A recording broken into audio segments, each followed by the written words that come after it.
Assalamualaikum warahmatullahi wabarakatuh. Perkenalkan, saya Aisyah Fitri dari Program Studi Pendidikan Agama Islam. Di sini saya akan menjelaskan apa yang sudah saya pahami dari materi kurikulum pendidikan. Nah, kurikulum pendidikan adalah seperangkat rencana belajar yang meliputi berbagai komponen pendidikan. Fungsinya sebagai panduan untuk mencapai tujuan pendidikan baik dalam aspek kognitif, efektif, dan psikomotorik. Selanjutnya ada urgensi kurikulum dalam pendidikan Islam. Kurikulum dalam pendidikan Islam ini menjadi panduan untuk mencapai tujuan pendidikan Islam, yaitu membentuk insan kamil atau manusia paripurna yang sudah dijelaskan dalam Quran surah Al-Jumu'ah ayat 2, yang artinya dialah yang mengutus kepada kaum yang buta huruf seorang rasul di antara mereka yang membacakan ayat-ayatnya kepada mereka, menyucikan mereka, dan mengajarkan kepada mereka kitab dan hikmah. Dan sesungguhnya yang sebelum itu mereka benar-benar dalam kesesatan yang nyata. Nah, yang kedua itu memastikan pendidikan sesuai dengan nilai-nilai Islam sehingga mampu menghadapi tantangan zaman. Dalam Quran surah An-Nahl ayat 43 yang berbunyi, Bismillahirrahmanirrahim, wa ma arsalnaka min qablika illa rijalan nuhi ilaihim fas'alu ahla dzikri in kuntum la ta'lamun. Dan tidaklah kami mengutus sebelum kamu melainkan orang-orang lelaki yang kami berikan wahyu kepada mereka. Maka bertanyalah kepada orang-orang yang memiliki pengetahuan jika kamu tidak mengetahui.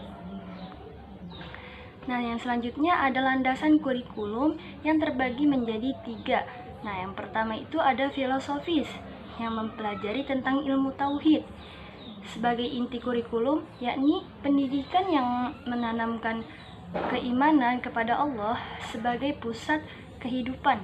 Pendidikan dirancang untuk membentuk hubungan manusia dengan Allah atau hablum minallah, manusia lain hablum minannas, dan alam.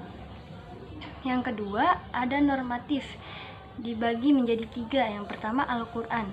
Ada Quran surah Al-Alaq ayat 1-5 yang artinya, bacalah dengan nama Tuhanmu yang menciptakan. Ayat ini menunjukkan pentingnya ilmu pengetahuan dalam Islam.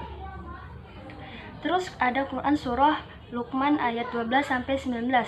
Kisah Luqman memberikan pendidikan akhlak kepada anaknya yang menjadi panduan penting dalam mendidik generasi.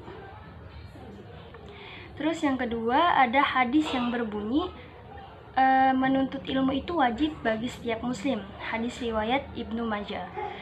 Dan yang ketiga ada pendidikan Islam dalam menekankan kewajiban setiap individu untuk belajar. Selanjutnya ada sosiologis, yaitu kurikulum Islam yang dirancang untuk memenuhi kebutuhan masyarakat muslim agar tetap relevan dengan perkembangan zaman, sambil menjaga nilai-nilai tradisional dan syariat.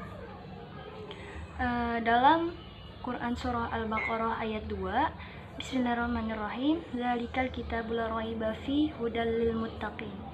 Ayat ini menjelaskan bahwa Al-Quran adalah kitab suci yang tidak ada keraguan dan kesalahan, serta menjadi petunjuk bagi orang-orang yang bertakwa. Selanjutnya ada materi kurikulum yang mencakup yang pertama itu ada spiritualitas, yaitu akidah, akhlak, dan tasawuf. Nah, yang kedua itu ada praktik ibadah, yaitu ibadah dan fikih, tentang hukum-hukum fikih, terus tentang ibadah-ibadah yang lain. Selanjutnya ada prinsip-prinsip kurikulum. Nah, prinsip kurikulum pendidikan Islam yang terintegratif mencakup, yang pertama itu ada kesinambungan menghubungkan kehidupan dunia dengan akhirat, dengan fokus pada kebahagiaan duniawi dan ukhrawi. Terus yang kedua, integritas kurikulum harus mencakup aspek spiritual, intelektual, dan fisik secara seimbang. Terus yang ketiga ada kontekstualitas, Jadi kurikulum ini disesuaikan dengan perkembangan zaman, tetapi tetap berpegang teguh pada prinsip syariat. Nah, yang terakhir itu ada implementasi kurikulum yang terbagi menjadi 3. Yang pertama itu ada kurikulum formal, yaitu sekolah Islam terpadu, madrasah atau pesantren modern, perguruan tinggi. Terus yang kedua ada informal, yang itu mencakup keluarga yang berpendidikan dan islami. Nah, yang ketiga itu ada informal, seperti TPA+, terus pesantren tahfiz berbasis keterampilan, dan juga lembaga pelatihan kesehatan islami atau RSI, Lembaga Ruqyah Syariah Indonesia. Terus ada pelatihan dakwah digital. Nah, jadi dari semuanya ada kesimpulannya bahwa pendidikan Islam menitik beratkan pada pembentukan manusia paripurna. Kurikulum berbasis Islam harus integral, seimbang, dan berlandaskan nilai-nilai wahyu. Mungkin itu saja yang dapat saya sampaikan, kurang lebihnya saya mohon maaf. Wassalamualaikum warahmatullahi wabarakatuh.